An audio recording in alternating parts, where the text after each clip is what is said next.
सभी भारतीय जनता पार्टी जिला पन्ना के ज्येष्ठ श्रेष्ठ कार्यकर्ता बंधु कि हमारा संगठन वो संगठन है जहां व्यक्ति से बड़ा संगठन है और संगठन से बड़ा राष्ट्र है और इस पद्धति पर काम करने वाला संगठन है, इस वैचारिक अधिष्ठान पर काम करने वाला संगठन है। आज जितने भी भारतवर्ष में राजनीतिक दल काम कर रहे हैं वो सब या तो परिवार आधारित व्यवस्था से चल रहे हैं कि पिताजी हो गए, बेटा हो गया, माँ हो गई, फिर बेटा हो गया, या एक ही परिवार के सदस्य कोई ना कोई बन जाएंगे उसके अध्यक्ष, या किसी जाति व्यवस्था पर आधारित है, किसी समाज को उन्हें लेके चले कि भाई हम उन्हीं को लेके चलेंगे, बाकी को नहीं लेके चलेंगे। लेकिन ये सबको साथ सबका विकास करने वाली पार्टी भारतीय जनता पार्टी एक निरंतर चलने वाली पार्टी है। और यहाँ पर बैठे लोग सभी लोग भारतीय जनता पार्टी के इतिहास से परिचित होंगे, लेकिन प्रशिक्षण चूँकि इतना हमारे लिए आवश्यक है और बार बार हम इन चीज़ों को याद करते हैं, अभ्यास करते हैं, क्योंकि हमारा विद्यार्थी भाव कभी समाप्त नहीं होना चाहिए। इसलिए प्रशिक्षण हमारे जीवन का महत्वपूर्ण हिस्सा है। और आज पन्ना में जिस तरह से यहाँ पर सारे कार्यकर्ता, वरिष्ठ कार्यकर्ता, सभी तरह के जो जिम्मेदार कार्यकर्ता जिले के हैं वो यहाँ पर बैठ करके प्रशिक्षण ले रहे हैं, ये अपने आप में एक अद्भुत बात है जो किसी भी राजनीतिक दल में आपको नहीं मिलती। भारतीय जनता पार्टी के इतिहास और विकास की हम बात अगर करते हैं तो हम जानते हैं कि भारतीय जनता पार्टी पहले जनसंघ रही है और किन परिस्थितियों में इसका उदय हुआ। 1925 से जो विचारधारा देश में काम कर रही थी, समाज को संगठित करने की, राष्ट्र को मजबूत करने की, वो विचारधारा तो लगातार काम कर रही थी। किसी भी राजनीतिक लिप्तता के बगैर व्यक्तियों के निर्माण के माध्यम से राष्ट्र का निर्माण करने के लिए निरंतर काम कर रही, जिसके 100 वर्ष हमने पूरे मनाए हैं। लेकिन 1951 में जनसंघ की जब स्थापना हुई तो क्या परिस्थितियां रही, इस पर विचार करने की आवश्यकता है। नेहरू जी का जब मंत्रिमंडल बना आज़ादी के बाद तो डॉक्टर श्यामा प्रसाद मुखर्जी, आप जानते हैं कि हिंदू महासभा के थे और उन्होंने बंग भंग आंदोलन किया था। आज अगर पश्चिम बंगाल भारत का हिस्सा है, झारखंड भारत का हिस्सा है, तो उस आंदोलन में भी उस व्यक्ति की बहुत महत्वपूर्ण भूमिका थी। नहीं तो ये बंगाल का बहुत बड़ा हिस्सा, झारखंड का हिस्सा, पाकिस्तान का हिस्सा होता। और वो संघर्ष देखिए कि कितना लंबा संघर्ष हुआ कि जहाँ पर डॉक्टर श्यामा प्रसाद मुखर्जी का जन्म हुआ, वहां पर अगर भारत में भारतीय जनता पार्टी की सरकार बनी है तो अभी मोदी जी के नेतृत्व में अभी आपने देखा कि जब 4 तारीख को चुनाव परिणाम आए तो वहां पूरा भगवा लहराया, तो उसके लिए कितना लंबा संघर्ष किया होगा वहां पर। लेकिन आज अगर बंगाल में भारतीय जनता पार्टी की सरकार बनी, पश्चिम बंगाल में, तो उस पर भी डॉक्टर श्यामा प्रसाद मुखर्जी का बंग भंग आंदोलन का बहुत बड़ा योगदान है। और जब मंत्रिमंडल बना तो उसमें उद्योग मंत्री रहे, उन्होंने तमाम कार्य किए, और लेकिन वो राष्ट्र को अलग तरीके से आगे ले जाना चाहते थे। पंडित नेहरू की जो सोच थी वो गांधीवादी सोच को छोड़ करके, उसको विचार को छोड़ करके नेहरूवादी पश्चिम मानसिकता की ओर बढ़ती जा रही थी। और साथ ही साथ जब लियाकत का समझौता हुआ तो उन परिस्थितियों में वहाँ पर रहने वाले अल्पसंख्यक जो हिंदू भाई हैं, सिख भाई हैं, उनकी चिंता का कोई विचार नहीं किया गया। और भारत में रहने वाले मात्र अल्पसंख्यक जो मुस्लिम भाई हैं उनके बारे में नेहरू जी ने सहमति प्रदान करी कि हम उनको पूरी सुरक्षा देंगे, लेकिन जो बंधु वहाँ रह गए थे हमारे, उनकी सुरक्षा, वहाँ अल्पसंख्यकों की सुरक्षा का कोई भी काम नहीं किया। तो इस बात पे उनका विरोध था नेहरू जी पर, और उसको लेकर के उन्होंने नेहरू मंत्रिमंडल से इस्तीफा देना पसंद किया कि वो राष्ट्रवाद के पुजारी थे, राष्ट्र को मजबूत करना चाहते थे। और उस समय 1948 में जब महात्मा गांधी जी की हत्या हुई तो उसके बाद संघ पर प्रतिबंध लगा, आप सब जानते हैं। और ऐसी आवश्यकता महसूस हो रही थी कि कोई राजनीतिक शक्ति भी साथ में खड़ी होना चाहिए। जब डॉक्टर श्यामा प्रसाद मुखर्जी ने परम पूज्य गुरु जी से संपर्क किया तो उन्होंने स्पष्ट मना किया कि संघ किसी प्रकार की राजनीतिक गतिविधि में भाग नहीं लेता, न लेने की कोई इच्छा है। लेकिन यह है कि मैं 5 ऐसे रत्न दूंगा, 5 ऐसे स्वयंसेवक दूंगा जो आपको एक विचार को खड़ा करने के लिए मदद करेंगे, जिनमें पंडित दीनदयाल उपाध्याय, सुंदर सिंह भंडारी जी, नानाजी देशमुख, बलराज माधव, ऐसे जगन्नाथ राव जोशी जैसे तमाम ऐसे प्रचारकों को उनको दिया ताकि वो संगठन को एक विचार को खड़ा कर सकें। और 21 अक्टूबर 1951 को जनसंघ की स्थापना हुई। और जब चुनाव हुए तो आप सब जानते हैं कि चुनाव में जनसंघ को 3% वोट मिला, 3.08%, और राष्ट्रीय पार्टी का दर्जा उसको मिला। और डॉक्टर श्यामा प्रसाद मुखर्जी ने 38 सांसद, राज्यसभा के सब सांसद मिला करके वो प्रतिपक्ष के नेता बने और उन्होंने कश्मीर की जो बात उस समय चल रही थी कि कश्मीर में जाने के लिए परमिट लगता था, वहाँ पर सदर रियासत सदर आजम होते थे, प्रधानमंत्री होते थे, शेख अब्दुल्ला उस समय वहाँ के प्रधानमंत्री होते थे और वहाँ जाने के लिए भारत के नागरिकों को परमिट लगता था। और इस आंदोलन को उन्होंने पूरे देश भर में खड़ा किया कि हम कश्मीर भारत का अभिन्न अंग है। कश्मीर के बारे में हम सब जानते हैं कि जो नारा लगाते थे, एक देश में दो निशान दो प्रधान और दो विधान नहीं चलेंगे, तो उस आधार पर 370 धारा लगाई गई थी जो कश्मीर को विशेष राज्य का दर्जा दिया जाता था, एक अलग राष्ट्र की तरह माना जाता था, उसके समझौते के आधार पर काम किया जाता था, उसका उन्होंने विरोध किया। और आप जानते हैं कि जब मई में जब निकले वहाँ से पंजाब से, तो उनकी गिरफ्तारी हुई और 1953 23 जून को संदिग्ध परिस्थितियों में एक तरह से उनकी हत्या की गई जेल के अंदर, ताकि इस आंदोलन को ले जा सके। लेकिन पूरे देश में उनकी जलाई हुई जो अलग थी आंदोलन की, वो पूरे देश भर में फैली और शेख अब्दुल्ला को मुख्यमंत्री पद से हटा करके वहाँ पर ये परमिट व्यवस्था को समाप्त किया गया, उसको जेल भेजा गया शेख अब्दुल्ला को, और उसके बाद ये निरंतर आंदोलन चला। और हम सब कार्यकर्ताओं के मन में ये बात रहती थी, हमारा एक मिशन था, एक नारा था कि भारत में धारा 370 समाप्त होना चाहिए, उसके लिए तमाम पीढ़ियां हमारी खप गईं। और आप जानते हैं कि अगस्त 2019 को हमारे यशस्वी प्रधानमंत्री नरेंद्र मोदी के नेतृत्व में जब राज्यसभा और लोकसभा दोनों सदनों से इसको पास किया, कश्मीर से धारा 370 समाप्त की गई, तो जो डॉक्टर श्यामा प्रसाद मुखर्जी ने जो सपना देखा था उसको पूरा करने का काम हमारे यशस्वी प्रधानमंत्री नरेंद्र मोदी जी ने किया और भारत का अभिन्न अंग जम्मू कश्मीर बना। आज वहाँ पर स्थितियाँ सामान्य होती जा रही हैं, लेकिन उसके लिए कितना लंबा संघर्ष किया।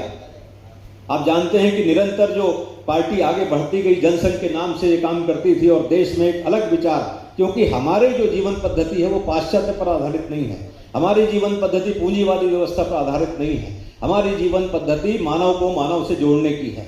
एक अद्वैतवाद का सिद्धांत होता है कि जो तुझ में है वो मुझ में है, जो मुझ में है वो तुम में है। पेड़ पौधे पक्षियों में भी वही आत्मा है जो कि हमारे अंदर है, उसको एकात्म करने का जो भाव है, एकात्म मानववाद का जो सोच है, उसका संकल्प विजयवाड़ा के अधिवेशन में जब लिया गया और उसके चिंतन को जब डॉक्टर हमारे पंडित दीनदयाल उपाध्याय जी ने प्रस्तुत किया, उसको पूरे देश ने स्वीकार किया कि हमारा कोई संघर्ष प्रकृति से नहीं है, प्रकृति और हम सब एक, व्यक्ति का समाज से कोई संघर्ष नहीं है। और एकात्म मानववाद का दर्शन दे करके इस पार्टी को निरंतर आगे बढ़ाया, जिसको कि 1985 में पार्टी ने अपने संविधान में शामिल किया। आप जानते हैं कि निरंतर जो सरकारें आती रही, कांग्रेस के नेतृत्व में काम होता रहा, लेकिन गोवा भी भारत से आज़ाद नहीं हुआ था। गोवा का जो मुक्ति का आंदोलन है, जो पुर्तगालियों को शासन था वहाँ पर, और अगर उसको मजबूत करने का काम किया तो जनसंघ ने 1954 से लेकर के 61 तक जो गोवा का आंदोलन किया, तो उस आंदोलन के माध्यम से गोवा भारत का अभिन्न हिस्सा बना और वहाँ पर पुर्तगालियों का शासन समाप्त हुआ। उसके लिए अगर संघर्ष करने का काम किया तो भारतीय जनसंघ ने काम किया। जनसंघ की ये जो यात्रा बढ़ती रही, इसके सोच, इसके विचारों से हमको भारत को भारत की चश्मे से देखना है, भारत को भारत की नीतियों के आधार पर देखना है।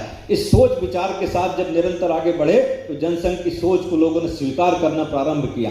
1967 में आप जानते हैं कि जब चुनाव हुए तो लगभग 9 राज्यों में ऐसा हुआ कि सम्मिलित सरकारें बनी और उसमें भारतीय जनसंघ की महत्वपूर्ण भूमिका रही। और पंडित दीनदयाल उपाध्याय जी और जो हमारे अटल बिहारी वाजपेयी जी, लाल कृष्ण आडवाणी जी और जितने भी नेता थे, उन सब ने निरंतर पार्टी को आगे बढ़ाने का काम किया। नानाजी देशमुख का जो हम बलिदान है वो भूल नहीं सकते, जिन्होंने एक मिसाल कायम करी। ऐसे जगन्नाथ राव जोशी जी, सुंदर सिंह भंडारी जी, इन सब के चिंतन मनन से पार्टी निरंतर आगे बढ़ती गई और एक विकल्प के तौर पर तैयार हुई। आप जानते हैं कि 1971 के जब लोकसभा के चुनाव हुए थे तो उस समय वहाँ पे सभी दल अलग अलग चुनाव लड़ते थे। सोशलिस्ट पार्टी, सारे देश में चुनाव अलग अलग दलों से चुनाव होते थे। लेकिन जब चुनाव हुए तो इलाहाबाद हाई कोर्ट ने जब इंदिरा गांधी के चुनाव को अवैध घोषित किया तो उसको जाकर के उन्होंने 26 जून 1975 को आपातकाल की घोषणा करी।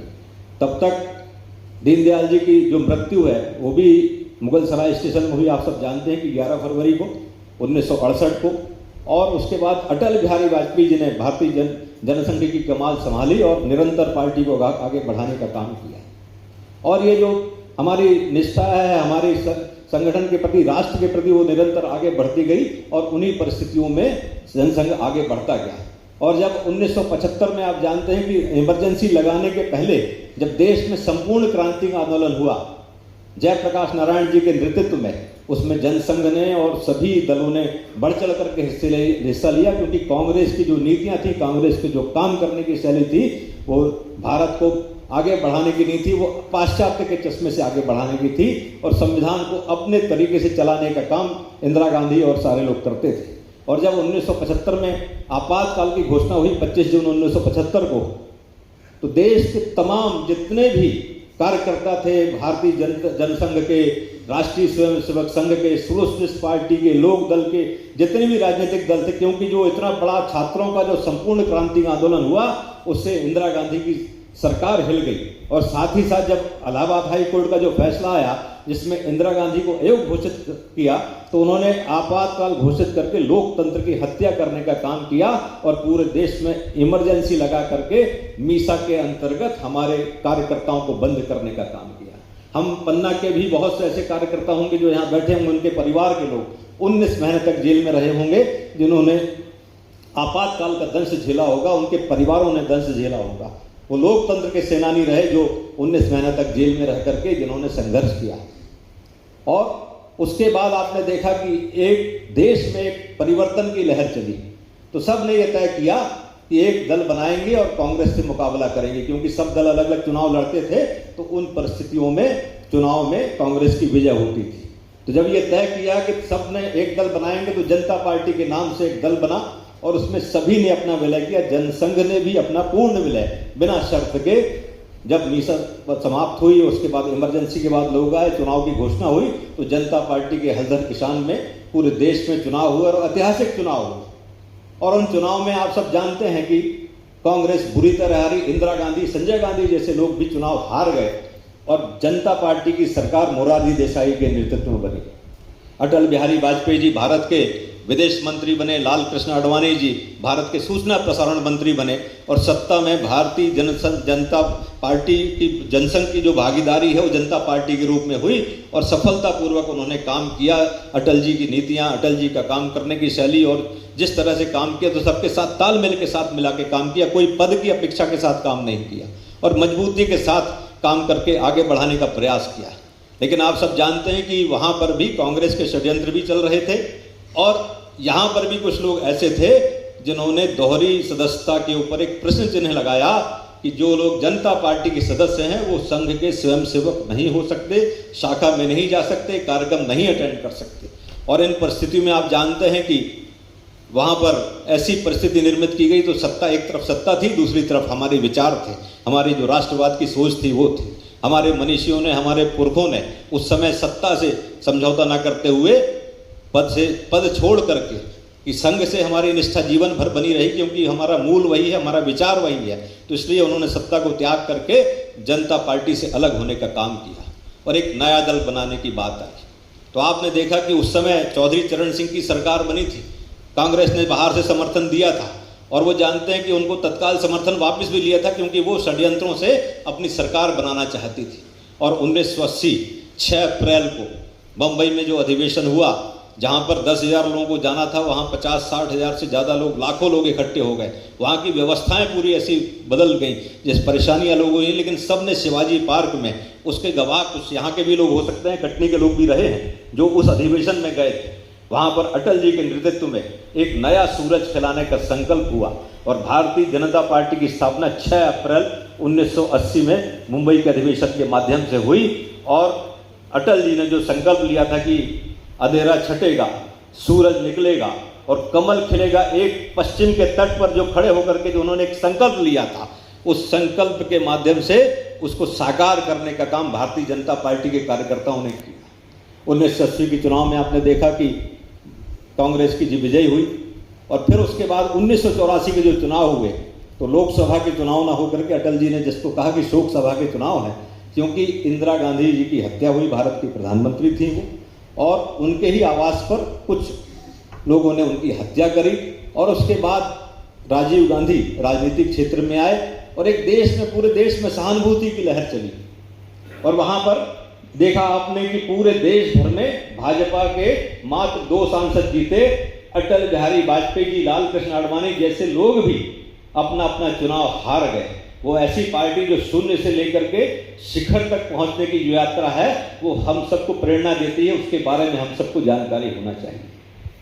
1984 के चुनाव हुए, उसके बाद आपने देखा कि राजीव गांधी का शासन आया तो कितने घोटाले हुए, बोफोर्स घोटाला हुआ, तमाम भ्रष्टाचार के आरोप लगे, पूरे देश भर में आंदोलन हुए और विपक्ष ने जो आंदोलन किए तो उसके बाद जब चुनाव हुए तो एक फ्रैक्चर्ड मैंडेट आया, ऐसा मैंडेट आया कि जिसमें किसी की सरकार न बन सके। लेकिन उन परिस्थितियों में भारतीय जनता पार्टी को लगभग 85 सीटें मिली होंगी उसमें, और उन्होंने वीपी सिंह की सरकार को बाहर से समर्थन दे करके एक वैकल्पिक सरकार खड़ी करने की बात करी। और आप जानते हैं कि उस दौरान देश में राम जन्मभूमि की लहर चली थी। राम जन्मभूमि का आंदोलन पूरे देश में था। सबकी इच्छा थी कि भगवान रामलला का मंदिर वहां पर स्थापित हो, और उसके लिए पूरे देश में घर घर से लोग ईंट इकट्ठा करके अयोध्या जी में जाना चाहते थे और उस विवादित ढांचे को हटा करके वहां पे भव्य राम मंदिर बनाना चाहते थे, जहां पर सरयू के तट पर भगवान राम का जन्म हुआ था और भगवान राम टेंट पर विराजमान रहे। उसका आंदोलन पूरे देश भर में प्रारंभ हुआ और भारतीय जनता पार्टी ने भी तय किया कि हम इस यात्रा को निरंतर आगे बढ़ाना चाहते हैं, इस विचार को आगे बढ़ाना चाहते हैं। तो लाल कृष्ण आडवाणी जी भारतीय जनता पार्टी के उस समय के अध्यक्ष थे। उन्होंने इस बात को तय किया कि हम ये यात्रा निकालेंगे सोमनाथ से लेकर के अयोध्या जी तक, और उस यात्रा में इतना जन समर्थन मिला कि लोग जगह जगह पर इकट्ठे होते रहे।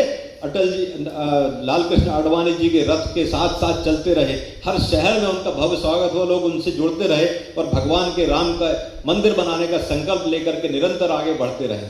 लेकिन लालू प्रसाद यादव उस समय बिहार के मुख्यमंत्री होते थे और उन्होंने इस यात्रा को बिहार की सीमा पर रोकने का काम किया। और जब बिहार की सीमा पर आडवाणी जी की गिरफ्तारी हुई तब उस समय भारतीय जनता पार्टी ने, जो कि सरकार को बाहर से समर्थन दे रही थी, वीपी सिंह की सरकार को, वो भी बहुत विरोधाभासों से घिरी सरकार थी, लेकिन एक विकल्प के तौर पर भारतीय जनता पार्टी उनको समर्थन दे रही थी और उन्होंने तत्काल समर्थन वापस लिया और सरकार वहां पे गिर गई। उसके बाद कुछ प्रधानमंत्री बने, साल 2 साल ऐसा हुआ, लेकिन फिर चुनाव हुए तो लोगों ने भारतीय जनता पार्टी के ऊपर विश्वास व्यक्त किया। लगभग 114 सीटें चुनाव में आई। नरसिम्हा राव भारत के प्रधानमंत्री बने, लेकिन भ्रष्टाचार चरम पर था। और जो 6 दिसंबर 1992 की घटना हुई कि लोगों के मन में एक भाव था, लोगों के मन में एक श्रद्धा थी कि भगवान राम का मंदिर वहां होना चाहिए, और जब वहां पर सारे लोग इकट्ठे हुए विश्व हिंदू परिषद के नेतृत्व में और वहां पर भीड़ ने विवादित ढांचे को ढहा दिया, उसके बाद जो प्रक्रिया प्रारंभ हुई आप सब जानते हैं। कोर्ट के केस हुए, इलाहाबाद हाई कोर्ट का निर्णय आया, फिर सुप्रीम कोर्ट का निर्णय आया, लेकिन उस सुप्रीम कोर्ट के निर्णय को, क्योंकि कांग्रेस तो बार बार उसको टालने का प्रयास करती रही, वो नहीं चाहती। उसने तो 10,000 पेज का हलफनामा दिया था, उसने 10,000 पेज का हलफनामा दे के कहा था कि राम का तो कोई अस्तित्व ही नहीं है, राम तो है ही नहीं, राम एक काल्पनिक पुरुष है। उस आधार पर लेकर के उन्होंने इस बात का प्रयास किया था, क्योंकि कांग्रेस कभी इस मानसिकता से सोचती नहीं है, राष्ट्र की मानसिकता से सोचने वाले नहीं है, भारत की संस्कृति के बारे में सोचने वाले नहीं है। और इन परिस्थितियों में जब मोदी जी के माध्यम से, मोदी जी के नेतृत्व में जब सुप्रीम कोर्ट के निर्णय को लागू किया गया तो यहाँ पर भव्य राम मंदिर का निर्माण हुआ, जिसका संकल्प हमारे कार्यकर्ताओं ने लिया। क्योंकि हमारे कार्यकर्ताओं को हमेशा ताने मिलते थे कि मंदिर वहीं बनाएंगे लेकिन तारीख नहीं बताएंगे, लेकिन मंदिर भी वहां बना और 22 जनवरी की तारीख को भगवान रामलला भव्य रूप से विराजमान हुए। आज भव्य मंदिर अयोध्या जी में है। तो आपको ये बताना चाह रहा था कि जब उसके बाद 1996 के चुनाव हुए, 1996 के चुनाव में भारतीय जनता पार्टी को लगभग 161 सीटें मिली होंगी और उसमें अटल जी के नेतृत्व में एक मिलीजुली सरकार बनाने का प्रयास किया। और जब सरकार बनाने का प्रयास किया तो उस परिस्थिति में 13 दिन की सरकार, अटल जी की सरकार चली। शंकर दयाल शर्मा उस समय भारत के राष्ट्रपति थे। जब उन्होंने देखा कि सबसे ज़्यादा समर्थन इनके पास में है, लेकिन जब संसद में वोट देने की बात आई, सरकार ने अपना विश्वास मत हासिल करने का प्रयास किया, तो उन परिस्थितियों में भारतीय जनता पार्टी की जो नेतृत्व वाली सरकार थी वो मात्र 1 वोट से गिर गई। अगर और कोई होता, और कोई प्रधानमंत्री होता, और कोई दल होता, तो इस बात के लिए किसी को भी मंत्री बना देता, जैसे अभी तमिलनाडु में हुआ, किसी का भी समर्थन ले लेता और सरकार बना करके सत्ता में रहने का प्रयास करता। ये भारतीय जनता पार्टी जिसके मूल्य है, जिसके आधार पर आप जानते हैं कि जब अटल जी ने एक ऐतिहासिक भाषण संसद के सदन के ऊपर दिया कि भारतीय जनता पार्टी वो पार्टी है जो 365 दिन काम करती है, चुनाव में कुकुर मुत्तों की तरह काम करने वाली पार्टी नहीं कि चुनाव आए तो खड़े हो गए अपने दल को लेकर के, अपने दल की बातों को लेकर के, जैसे कांग्रेस और दूसरे दल खड़े होते हैं। ये भारतीय जनता पार्टी जो 365 दिन काम करती है, हम अपने विचार के लिए काम करते हैं, हमारे कार्यकर्ता समर्पित भाव से काम करते हैं। और यहाँ पर अगर संख्या बल है हमारे पक्ष में नहीं है तो मैं उसको स्वीकार करता हूँ और हम अपने कार्य में निरंतर आगे बढ़ते रहेंगे। और राष्ट्रपति जी को जाकर के उन्होंने अपना इस्तीफा सौंप दिया। ऐसा एक मिसाल, एक मूल्य आधारित राजनीति की मिसाल अगर प्रस्तुत करने का काम किया तो भारतीय जनता पार्टी के यशस्वी प्रधानमंत्री रहे अटल बिहारी वाजपेयी जी ने किया। उसके बाद आपने देखा विरोधाभासों से देवेगौड़ा जी प्रधानमंत्री बने, सरकार चली गिरी और फिर चुनाव हुए तो फिर उसके बाद हमारा गठबंधन और मजबूत हुआ और उस मजबूत गठबंधन के माध्यम से फिर सरकार चली। परमाणु का पोखरण में परमाणु का विस्फोट करके भारत को परमाणु शक्ति संपन्न राष्ट्र बनाने का काम किया है तो अटल बिहारी वाजपेयी जी ने किया है कि जो उनकी 13 महीने की सरकार रही तो उसमें उन्होंने इस बात को साबित किया। दुनिया भर के कितने रेस्ट्रिक्शन भारत के ऊपर रहे, कितने अमेरिका ने भारत के ऊपर रोक लगाई, भारत के ऊपर टैरिफ बढ़ाया, बहुत से देशों ने किया तो उन्होंने कहा परवाह नहीं इस बात की। उसको बड़े सीक्रेट ढंग से बुद्ध पूर्णिमा के दिन मई में जाकर के परमाणु विस्फोट करके एपीजे अब्दुल कलाम उस समय वैज्ञानिक थे और उनके साथ मिलकर के पूरी टीम के साथ मिलकर के पोखरण में सफल परमाणु परीक्षण करके भारत को परमाणु शक्ति संपन्न बनाने का राष्ट्र बनाने का काम किया है तो अटल बिहारी वाजपेयी जी ने किया है। क्योंकि हम एक सोच और विचारधारा पर राष्ट्र को मजबूत करने के लिए काम करते हैं, हम उस ऐसे दल के सदस्य हैं। उसके बाद देखा आपने जब 13 महीने की सरकार चली तो उसमें AIADMK जो उस समय दल था, जयललिता थी, उन्होंने भारतीय जनता पार्टी की नेतृत्व वाली सरकार से अपना समर्थन वापस ले लिया और जब उनसे समर्थन वापस लिया उन्होंने तो सरकार गिरी और दूसरे इंद्र कुमार गुजराल और दूसरे प्रधानमंत्री बने, लेकिन वो भी चला नहीं पाए। लेकिन उसके बाद जब चुनाव हुए, मध्यावधि चुनाव हुए तो भारतीय जनता पार्टी के नेतृत्व में एक मजबूत NDA की सरकार बनी और अटल जी के नेतृत्व में भारत ने निरंतर आगे बढ़ने का काम किया। उस समय आप जानते हैं कि अटल बिहारी वाजपेयी जी ने सर्व शिक्षा अभियान के माध्यम से शिक्षा को गांव-गांव तक, घर-घर तक पहुंचाने का काम किया। प्रधानमंत्री ग्राम सड़क योजना जो आज उनकी देन है कि आज पूरा देश के प्रत्येक गांव हाईवे से जुड़ चुके हैं, वहां पर व्यापार हो रहा है, बच्चे पढ़ने जा रहे हैं, इलाज के लिए लोग जा रहे हैं, सबकी अगर सुविधा है तो उसके पीछे अगर सोच है कोई तो अटल बिहारी वाजपेयी जी जो भारत के प्रधानमंत्री रहे उनकी सोच थी, जिन्होंने प्रधानमंत्री ग्राम सड़क योजना जैसी योजना हम सबको दी। उसके अलावा आप जानते हैं कि उस समय गैस की लंबी लाइन लगती थी कनेक्शन के लिए, मोबाइल कनेक्शन के लिए, फ़ोन के लिए, लेकिन ये भारतीय जनता पार्टी की सरकार थी जिन्होंने सबको गैस देने का काम किया, सबकी व्यवस्था बनाई। और चारों नदियों को जोड़ने का जो केन बेतवा लिंक परियोजना भी यहाँ पर जो चल रही है, इस तरह की योजना पूरे देश भर में बनाई गई ताकि नदियों का जो अतिरिक्त जल है, जहाँ बाढ़ आती है उसको व्यवस्थित किया जाए। तो नदियों को जोड़ने का काम किया, पूरे देश को एक सूत्र बनाने के लिए, यातायात बढ़ाने के लिए, व्यापार बढ़ाने के लिए, संपर्क बढ़ाने के लिए उन्होंने स्वर्णिम चतुर्भुज योजना के माध्यम से पूरे देश में हाईवे का एक जाल बिछाया। तो ये विकासवादी जो सोच है, सबको साथ लेकर के चलने वाली, सबका कल्याण करने वाली, ऐसी सरकार एक विकल्प के रूप में देने का काम अटल बिहारी वाजपेयी जी ने किया। और भारतीय जनता पार्टी के एक एक कार्यकर्ता, यहाँ के लोग भी सब जानते हैं, वरिष्ठ कार्यकर्ता हैं कि किस तरह से संघर्ष करके चुनाव लड़ा है।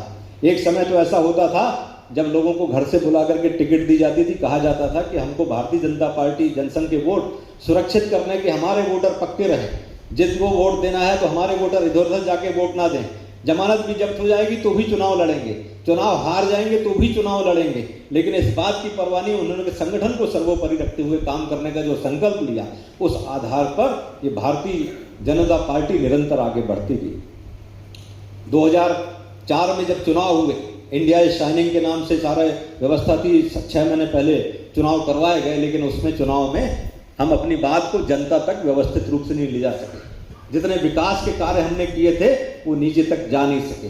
और उस आधार पर हमने जब उस चीज़ को महसूस किया कि किस तरीके से हम उन विचारों को ऊपर नीचे लेकर के जाएं, लेकिन हमारे बहुमत नहीं आ पाया सरकार का, और कांग्रेस की सरकार बनी, मनमोहन सिंह भारत के प्रधानमंत्री बने, और आप उस दौर को याद करिए, उन 10 सालों के दौर को याद करिए कि कोई भी ऐसा समय नहीं था जब घोटाला ना हो।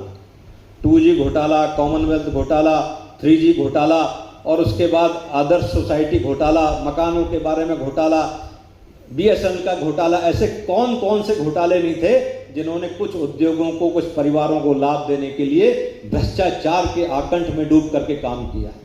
और यहाँ तक कि करेंसी के बारे में बात करें तो किस तरह से भारत में फर्जी नोट, जाली नोट आते थे, और भारत का चापाक जिस कंपनी से भारत नोट खरीदती थी, जहाँ से पाकिस्तान खरीदता था, उसी से भारत भी खरीदती थी। ऐसी विध्वंसकारी नीतियों के साथ काम किया। ऐसे तमाम सौदे हुए। राफेल का सौदा हो रहा था, लेकिन दलाली के चक्कर में उन्होंने भारतीय सेना को मजबूत नहीं होने दिया। और आप जानते हैं कि उन परिस्थितियों में किस तरीके से माने भारत में पूरा भ्रष्टाचार के आकंठ में डूबा था, और भारतीय जनता पार्टी के लोगों ने आंदोलन खड़ा किया पूरे देश भर में। देश भर में लोगों को इस बात का एहसास कराया, क्योंकि भारतीय जनता पार्टी वो पार्टी है जो सत्ता में जब रहती है तो रचनात्मक काम करती है, और जब प्रतिपक्ष में रहती है तो आंदोलनात्मक काम करती है, ताकि आंदोलन के माध्यम से, अपनी बात के माध्यम से हम अपनी बात को मनवा सकें, करवा सकें। लेकिन आपने देखा कि उस समय की परिस्थिति में देश में जिस तरह की परेशानी थी, और मध्य प्रदेश की बात करें या गुजरात की बात करें, तो यहाँ बार बार सरकारें रिपीट होती थी। उसका कारण क्या था? प्रो इनकम्बेंसी क्यों होती थी? उमा भारती जी के नेतृत्व में सरकार बनती है, बाबूलाल जी के नेतृत्व में बनती है, शिवराज सिंह चौहान सरकार चलाते हैं, और उसके बाद निरंतर शासन करते हुए हमारे मोहन यादव जी सरकार चला रहे हैं। तो उसके पीछे कारण क्या है? गुजरात में नरेंद्र मोदी जी के नेतृत्व में, जब गुजरात में नरेंद्र मोदी जी मुख्यमंत्री बने, तो गुजरात एक ऐसा रोल मॉडल बना, पूरे देश भर का विकास का रोल मॉडल बना, योजनाओं के क्रियान्वयन का रोल मॉडल बना, और उसके माध्यम से गुजरात का विकास हुआ, उत्तर प्रदेश का विकास हुआ, राजस्थान में विकास हुए। तो आपने देखा कि भारतीय जनता पार्टी की सरकारें जहां जहां काम करती हैं, वो रचनात्मक काम करती हैं, अंत्योदय के लिए काम करती हैं, पंक्ति के अंतिम व्यक्ति के लिए काम करती हैं। और बार बार क्यों रिपीट होती है? अभी आसाम में चुनाव हुए, आपने देखा कि फिर से हेमंत बिस्व शर्मा मुख्यमंत्री बने। क्यों? क्योंकि हमारी सरकारों पर भरोसा है। महाराष्ट्र में आपने देखा कि कितनी बार हमने युति सरकार बनाई, और हमने अकेले अपने दम पर सरकार बनाने का मुद्दा रखते हैं, लेकिन अगर युति बनी है, उसके साथ में कोई अलायंस है, तो उसका भी सम्मान करने का भारतीय जनता पार्टी करती है। वो भी सिद्धांतों के आधार पर काम करने वाली कोई अगर पार्टी है तो भारतीय जनता पार्टी है। तो आपने देखा कि किस तरह की परिस्थितियां थी कि कांग्रेस का शासन होता था लेकिन केंद्र में, लेकिन राज्यों में जहां जहां भाजपा की सरकारें रहीं, वहां पर सरकार बार बार रिपीट होती रही। उसका कारण यह है कि हम विकासवादी हैं, हम राष्ट्रवादी हैं, हम भारत माता को परम वैभव शिखर ले जाने वाली पार्टी हैं, उस आधार पर काम करने वाले व्यक्ति। आपने देखा कि जब चुनाव हुए तो उस समय चुनाव के पहले राजनाथ सिंह जी भारतीय जनता पार्टी के अध्यक्ष रहे, और उन्होंने नरेंद्र मोदी जी को उसका कन्वीनर बना करके भारतीय जनता पार्टी के माध्यम से उनको प्रधानमंत्री पद का जब उम्मीदवार बनाया, तो पूरे देश ने उनको दोनों हाथ फैला करके अपने आप में एक स्वीकार किया, उनके नेतृत्व को स्वीकार किया, उनके विचारों को स्वीकार किया। और 2014 में जब चुनाव हुए तो 282 सीटें अपने अकेले दम पर और 336 सीटें एनडीए अलायंस को प्राप्त हुई चुनाव में।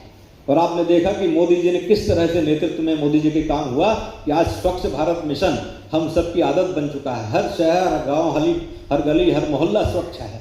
मैं महापौर रहा तो इस बात को महसूस कर सकता हूं कि जब 2014 में प्रधानमंत्री जी ने इस योजना को प्रारंभ किया, और जब सारे नगरीय निकाय के चुनाव हुए, तो उन्होंने पूरे भारतवर्ष के महापौरों, नगर पालिका अध्यक्षों को बुला करके एक सम्मेलन किया, और उसके माध्यम से उन्होंने पूरे देश में एक स्वस्थ प्रतिस्पर्धा सभी नगरों के बीच में चलाई कि जिसके माध्यम से हर शहर स्वच्छ हो। वेस्ट टू वेल्थ का कंसेप्ट दिया कि कचरे से खाद कैसे बना सकते हैं, कचरे से बिजली कैसे बना सकते हैं, और उसके आधार पर पूरा काम किया। तो आज स्वच्छ भारत मिशन इंदौर लगातार मध्य प्रदेश का शहर है, वो पूरे भारत में नंबर 1 आ रहा है। मध्य प्रदेश के बहुत सारे शहर स्वच्छ हैं और नंबर 1 आ रहे हैं। तो आज यही उनकी देन है कि उन्होंने झाड़ू हाथ में पकड़ी है, तो उसके पीछे उनका कंसेप्ट रहा। मोदी जी के काम करने की शैली ऐसी है कि जब कुंभ के नर्मदा, जब यहाँ पे कुंभ हुआ प्रयागराज में, तो कुंभ में उन्होंने सबसे पहले स्वच्छता कर्मियों को बुलाया। लोगों ने सोचा कि क्या बात है, लेकिन उन्होंने जो भाव दिखाया, उनके चरण धो करके, पैर पखार करके, ये अपने आप में एक अद्भुत उदाहरण है समरसता का, जो हम सबको प्रेरणा देता है कि समाज को सबको साथ लेके चलना है। और स्वच्छता कर्मी अगर हमारे शहर में नहीं होगा तो हमारे शहर में बीमारियां होंगी। अगर घर घर से कचरा निकल रहा है तो अपने आप ओपीडी कम हो रही डॉक्टरों की। ये डाटा निकाले गए हैं कि पहले कितने लोग मलेरिया, कितना टाइफाइड होता था, और जब से खुले में शौच से मुक्ति मिली है बहनों के सम्मान के लिए और सभी के लिए, रेलवे में जो है बायो टॉयलेट का उपयोग होने लगा है, तो हर जगह जब स्वच्छता हो रही है तो स्वास्थ्य भी अपने आप आगे बढ़ रहा है। सेना को पूरे अधिकार दिए गए। आज एक समय ऐसा था 26/11 का जब हमला हुआ तो उस समय सरकार डोजियर दिया करती थी, और डोजियर दे करके बोलती थी कि यहाँ पर हमला हो गया, वो भी एक कोने में रख देते थे उठा करके। संयुक्त राष्ट्र संघ में जाते थे तो वहाँ भी अपनी बात को हम रखते थे, तो हम कहते थे कि भाई यहाँ हमारे ऊपर हमला हो रहा है, इसके ऊपर कार्रवाई होना चाहिए, अपनी एक सिंपैथी लेने का काम करते थे। लेकिन ये मोदी जी का भारत है जिसने सेना को पूरी तरह स्वतंत्रता दी है। चाहे उरी के हमला हो, उसके बाद एयर स्ट्राइक करने की बात हो, चाहे वो ऑपरेशन सिंदूर के माध्यम से जो बहनों का सिंदूर उजाड़ा उसका बदला लेने की बात हो, सिंधु जल समझौता रद्द करने की बात हो, ऐसे काम किए हैं, ऐसे सेना को इतने अधिकार दिए हैं कि पहले उनको पूछना पड़ता था अपने हेडक्वार्टर से कि हम गोली चलाएं या ना चलाएं और कौन सी गोली चलाएं। लेकिन आज की स्थिति यह है कि आज सेना पूरे अधिकार के साथ में देश की सुरक्षा करने का काम कर रही है। तो ये हमारे नरेंद्र मोदी जी की काम करने की नीति है। और उसके बाद आपने देखा कि जिस तरह से हम विश्व के गुरु बनने की राह में आगे बढ़ रहे हैं, विश्व गुरु बनने की राह में आगे बढ़ रहे हैं, उसमें हमारे यशस्वी प्रधानमंत्री जी का कितना बड़ा योगदान है।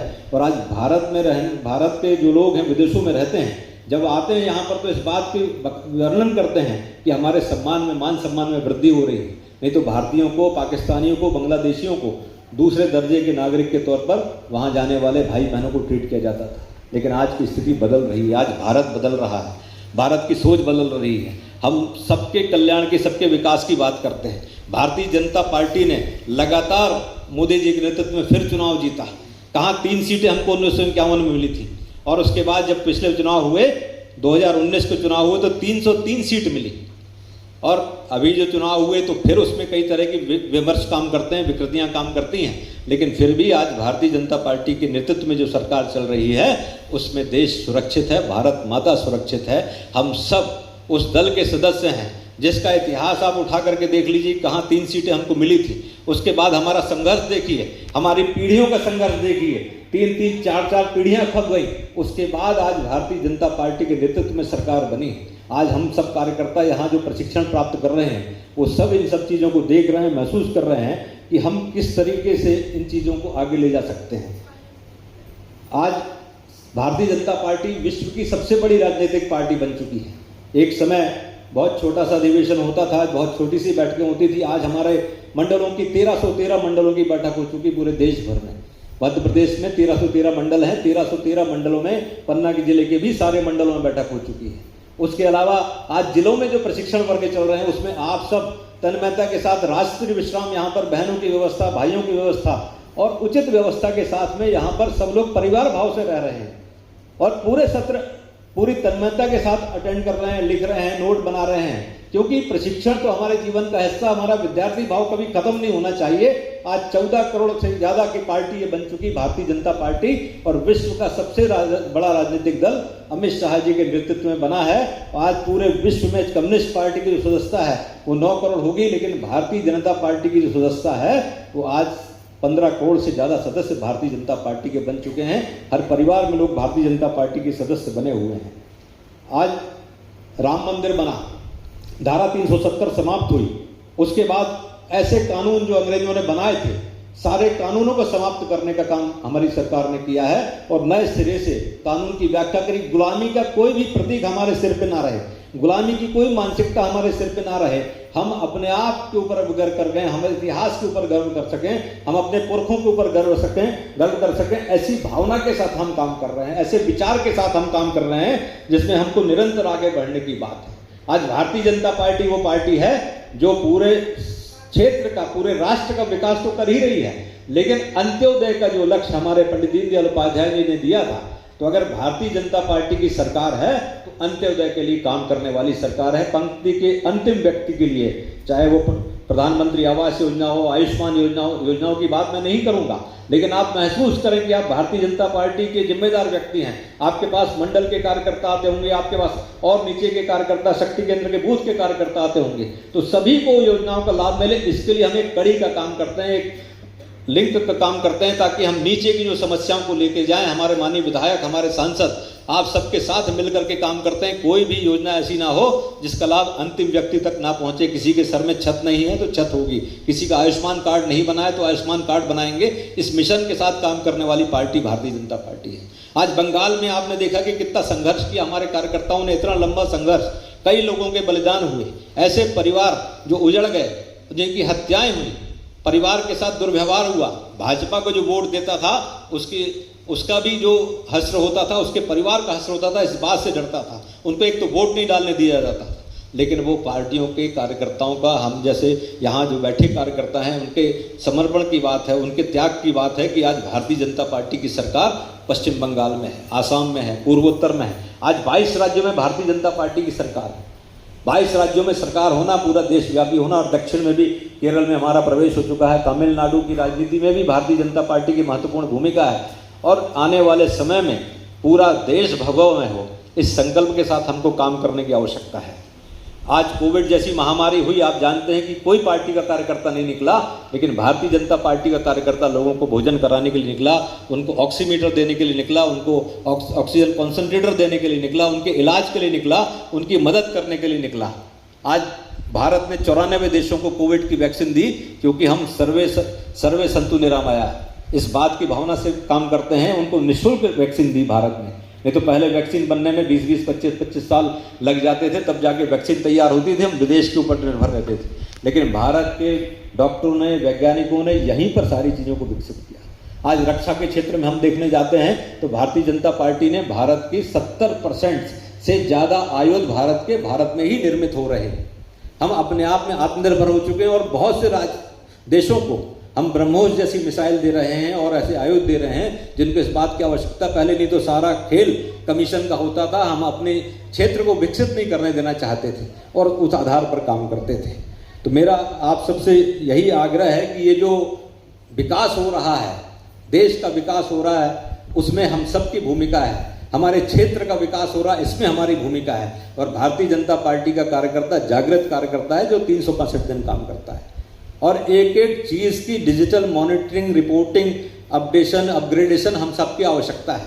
आज AI की तकनीक के बारे में भी हमको अपडेट होने की ज़रूरत है, हमको सोशल मीडिया के बारे में भी अपडेट होने की ज़रूरत है। और ये प्रशिक्षण हमारा इस बात का माध्यम है कि हम किस तरीके से अपने आप को मजबूत कर सकते हैं, निरंतर आगे बढ़ा सकते हैं। और ये भारतीय जनता पार्टी है जो पूरी आधुनिकता के साथ काम करती है, जिसने त्याग किया, आंदोलन किया, अपनी पीढ़ियाँ खपाई, संघर्ष किया, और आज हम देश को परम वैभव के शिखर पर ले जाने के लिए संकल्पित है।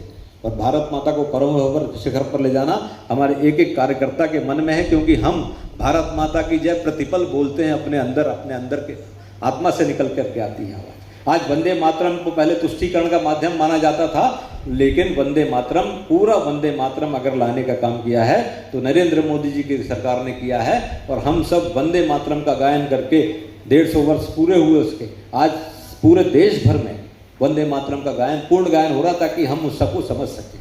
कांग्रेस ने तुष्टीकरण के कारण मात्र 4 लाइनों को वंदे मातरम रखा था।